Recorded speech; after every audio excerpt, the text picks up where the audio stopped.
многу една од најголемите како криво ми е што ја мојот атлетски живот го почнав одма после годината кога загина според сите у оваа држава најдобриот атлетски тренер што Македонија го имала, Методи. Не знам кој е тој. Па нема што го знаеш, он бил го држал работнички. Како погинал човек? Сообраќајна несреќа, идејки со атлетичари на митинг у Грција. И само он? Само он загинува, а оди со две атлетичарки Даниела, middle distance, 1500 метрашка, што беше за Олимпијада на Македонија. Мајлерка. Која што продолжи да тренира после тоа, иако имаше нема неубав период. И една спринтерка која што не продолжи да тренира после тоа. И ја почнувам да тренирам атлетика за работнички. Човеков погинува? Во годината откако он погинал. Откако? И ти го немаш за коуч никогаш? Јас немам. Јас слушам приказни од негови деца. Ја како тренирам, они си се откажуваат еден по еден, затоа што раскажувајќи ми на мене каков тренер бил Мето, сваќаат дека никогаш веќе тоа нема да го имаат. Затоа што ја гледаат ситуацијата у која што ја остават човекот состојбата на атлетиката у државата. Ние тоа го викаме црната ера на македонската атлетика. А зошто он толку бил добар? Motivational stories пред секој тренинг. Тоа е тоа.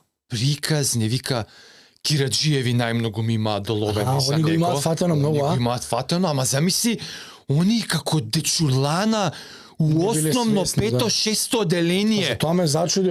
Они се дечиња малецки се Кираджиеви, кога татко им ги носи да потренираат малце, да се размрдаат и го начекуваат Мето и вика, ние сега идеме на атлетика, а секој тренинг на атлетика почнува со искачате од гардеробата и тука кај фудбалските теренчиња подработнички. Тачно. Древните.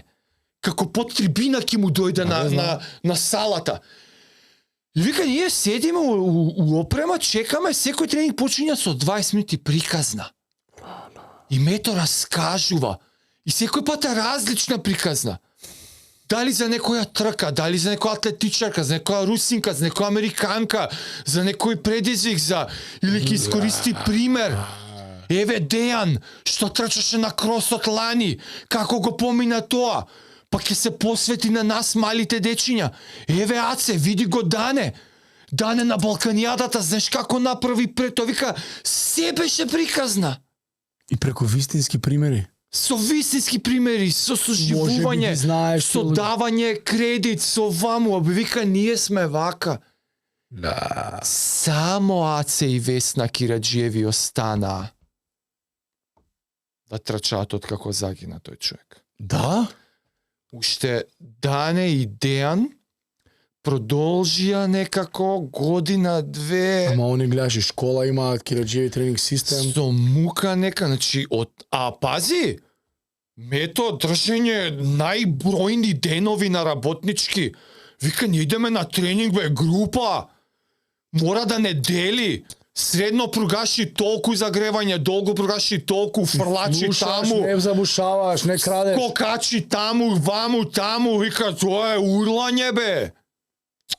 И од целата таа атмосфера загинува у рок од месеци, у неполна сезона. Никој веќе не тренира атлетика. Само Дане и Дејан, затоа што премногу надежни биле со Балканијади освојување, со близу норми за Олимпијада Даниела 1500-ка норма фаќа. Значи, едва и да ја догураат кариерата, да донаправат нешто, и Аце и Весна затоа што ги начекува на пето оделение. Он тука им ја сваќаш. Фрлил. И денес Кираджиев ќе умре за атлетика. Браво. Затоа што ја добива тој импрешен која бил дете. Ја почнам, И ти само приказните ти останаа. Тој ми фалял мене. Да. Абе, тој ми фалял мене кога сум бил ја атлетичар. Ал Пачино секој ден да ти дое. Тој саудиецот, секој саудиец тренинг, он, секој 12 тренинг. тренинг, замисли, вика бил. И вика, маца, така ќе се забораеш, вика, ладно, ние мрзнеме у тренерки, чекаме да почнеме тренинг за гревање. Ама ете, ќе се возбудиш, он раскажува. Стварно колку приказни имаш за спорт. Силата на приказната, ете која ти е. Приказна.